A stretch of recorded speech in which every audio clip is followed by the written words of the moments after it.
என்னிடம் ஜோசியம் கேட்கறதுக்கு ஒரு தம்பதி வந்திருந்தார். அவருக்கு 52 வயசு, மனைவிக்கு 49 வயசு. ஜாதகத்தை என்கிட்ட கொடுத்தா. அவர் சொன்ன பிரச்சனை என்னென்னா, என் மனைவி கொஞ்ச நாளாகவே ரொம்ப டிப்ரெஷனாக இருக்கா. என்னோட பேசுறது கூட இல்லை, பழகிறது கூட இல்லை. குழந்தைகள் இருக்கா அவங்களுக்கு. 2 குழந்தைகள். சின்னவளுக்கு கல்யாணம் பண்ணி கொடுத்தாச்சு, பெரியவன் வந்து அமெரிக்காவில் இருக்கான் அப்படின்னு சொல்லி. இப்போ வேலைக்கு போகிறாங்களாம்மா நீங்கள் கேட்டேன். இல்லை, அவள் வேலைக்கு போகிறதில்ல, வேலையெல்லாம் நிறுத்திட்டா. நீங்கள்? நான் போயிட்டுருக்கேன். நீங்கள் எங்கே இருக்குங்க இப்போ? நான் ரொம்ப நாளாக வெளிநாட்டில் தான் நான் இருந்தேன். இப்போ தான் 2-3 வருஷமாக தான் இங்கே இருக்கேன். குடும்பத்தெல்லாம் பார்த்துட்டதெல்லாம் இவ தான். குழந்தை குட்டிகள் வளர்த்தது, ஆளாக்கிறதெல்லாம் இவ தான். என் பொண்ணு கல்யாணத்துக்கோசரம் தான் நான் இப்போ இங்கே வந்தேன். 2-3 வருஷம் முன்னாடியா அவளுக்கு கல்யாணம் ஆகிடுத்து. பையனும் நான் இப்போ அமெரிக்காவில் படிச்சுட்டுருக்கான். இவள் வந்து ரொம்ப ரூமாக உட்காந்துருக்கா. அவரும் ஏதோ சில நோண்டின்னுக்கா, இல்லை அது கூட பண்ணால் கூட படுத்துட்டுருக்கா. இங்கே விட்டத்தை பார்த்து மறைச்சிட்டுருக்கா மாதிரி நம்ம பண்ணிட்டுருக்காங்க. நான் சொன்னேன், அம்மா நீங்கள் சாதனையாளர்மா அப்படின்னு சொன்னேன். அப்படியே ஒரே டிப்ரெஷனாக இருந்தது. ஆமாம், சாதனை பண்ணிட்டேன், சாதனை. வாங்கம்மா, நான் ஜோசின்னு சொல்கிறேன், நீங்கள் என்ன பார்த்து சாதனையாளன்னு சொல்லுங்க அப்படின்னு சொன்னாலும் அவன் முகத்தில் கொஞ்சம் லேசாக ஒரு பெருமிதம் வந்து நான் பார்த்தேன். நான் சொன்னேன், இன்னும் குழந்தை கல்யாணம் பண்ணிட்டுங்க, பையனை நல்லா வளர்த்து ஆளாக்கி விட்டுருக்குங்க, தனி ஆளாக நின்று அத்தனையும் பண்ணியிருக்குங்க, இவர் படுக்க வெளிநாட்டில் தான் இருந்திருக்கு, இது சாதனை இல்லையா அப்படின்னு கேட்டேன். கொஞ்சம் அவளுக்கு மூஞ்சி மலர்ந்தது. இதெல்லாம் இது வேணா இருந்துட்டு போட்டோம், இதில் என்ன இருக்கு? நீங்கள் மனசில் ஆசைப்பட்டது என்ன அப்படின்னு கேட்டேன். நான் ஒரு 7 ஆத்து பொண்ணு. என் குழந்தைலாம் நன்னா படித்து பெரிய ஆளாக வரணும்னு ஆசைப்பட்டேன். பெரிய வீடு, காரு, பங்களாவாக இருக்குன்னு ஆசைப்பட்டேன். இருக்கீங்களோ? ஐயோ, அதெல்லாம் இருக்கு. அவ்வளோதா.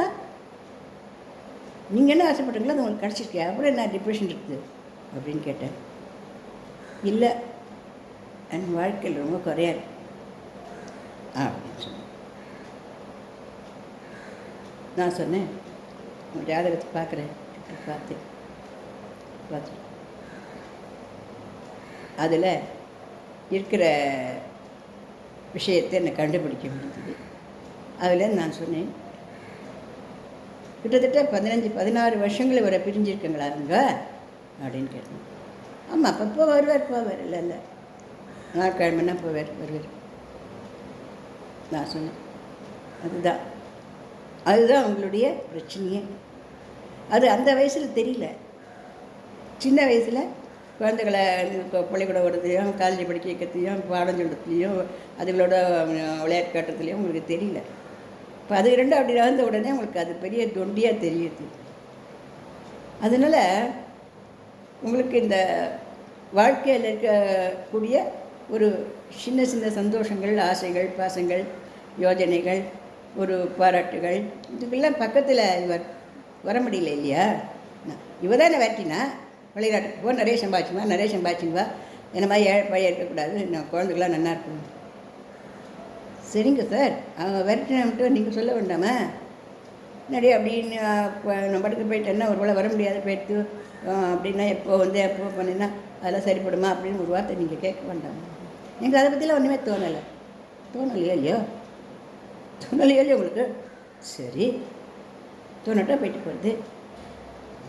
இவ்வளோதான் அதெல்லாம் பெருசு பண்ணுறா. நான் சொன்னேன், அப்படி இல்லை, வாழ்க்கை அப்படின்னாக்கா அதில் எல்லாம் இருக்கணும். எப்படி சமையல், உப்பு, புளிப்பு, காரம், தித்திப்பு, உவர்ப்பு, துவர்ப்பு எல்லாம் போட்டு அறுசுவை சாப்பிட்றோமோ அந்த மாதிரி வாழ்க்கைன்னா எல்லாமே இருக்கணும்.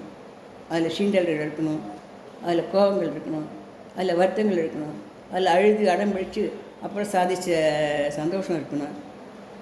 அதுக்கப்புறம் ஏதாவது பண்ணால் பாராட்டுதல் இருக்கணும், ஏதாவது பண்ணால் என்னன்னு கேட்கறதுக்கு மனுஷாக இருக்கணும். இப்படி எந்த இதுவுமே ஃபோன் பண்ணி தான் உங்களோட கூட வாழ முடிஞ்சது ஒழிய பக்கத்தில் இருந்து வாழ முடியலையே சார் அந்த குறை தான் இப்போ வந்து ஒரு டிப்ரெஷன் மாதிரி அவளுக்கு வந்திருக்கு. ஆனால் இவ ஜாதகத்துப்படி என்ன அப்படின்னாக்க, யாருமே உங்களேன்னு இல்லை, யார் கல்யாணம் பண்ணியிருந்தாலுமே கணவனை விட்டு பிரிஞ்சு வாழ்க்கை தான் அவளோட ஜாதகத்தில் இருக்குது அமைப்பில்.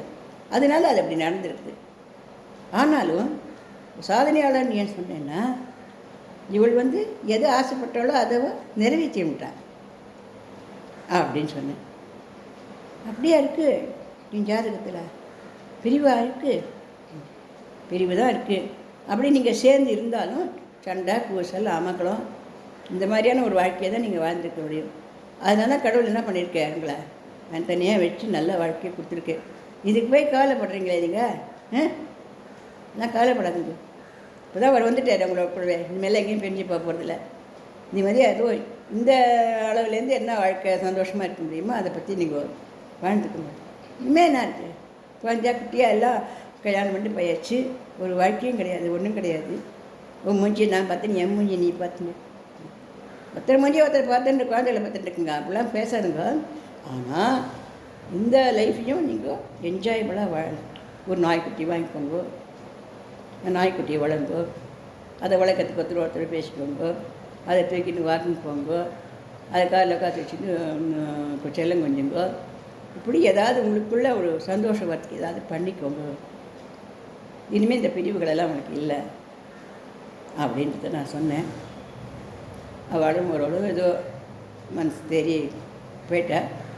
அப்புறம் 4-6 மாதம் கழித்து சாதாரண சகஜமாகவே அவளை வந்து பேசி, அன்றைக்கி நீங்கள் சொன்னங்களோலையோ, நாங்கள் நிஜமாக தான் இங்கே நாய்க்குட்டி தான் வளர்க்குறோம், நாய்க்குட்டி வளர்க்குறதுன்னு பேர் வழியா என்னென்னா அதுவே எங்களுக்கு ஒரு பொழுதுபோக்காக இருக்குது, பேச்சு துணையாக இருக்குது. நாங்களும் ஒருத்தர் பேச்சுக்கிறதுக்கு சமாச்சாரமாச்சு, வாக்கிங் ஆச்சு. எனக்கு கொஞ்சம் தெம்பாக தான் இருக்குது, பரவாயில்ல அப்படின்றதாக அவள் ஃபோன் பண்ணினா, வந்துன்னு சொன்னான். அவளுக்கு அதை சொல்லி அனுப்பிச்சிட்டேன்னு வைய. நான் மற்ற என்னுடைய சகோதரிகளை சொல்கிறது என்ன அப்படின்னாக்கா, ஒரு பொழுதும் வாழ வேண்டிய வயசில் பிரிஞ்சு வாழாது.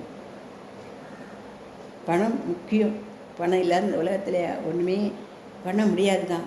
அப்படின்னாலும் கூடிய வரைக்கும் கணவன் மனைவியும் ஒரே இடமா சேர்ந்து சந்தோஷமாக வாழற மாதிரியான ஒரு வாழ்க்கையை வந்து வாழணும் அப்படிங்கிறது நான் இந்த பதிவிலேருந்து உங்கள்கிட்ட கேட்டுக்கிறேன்.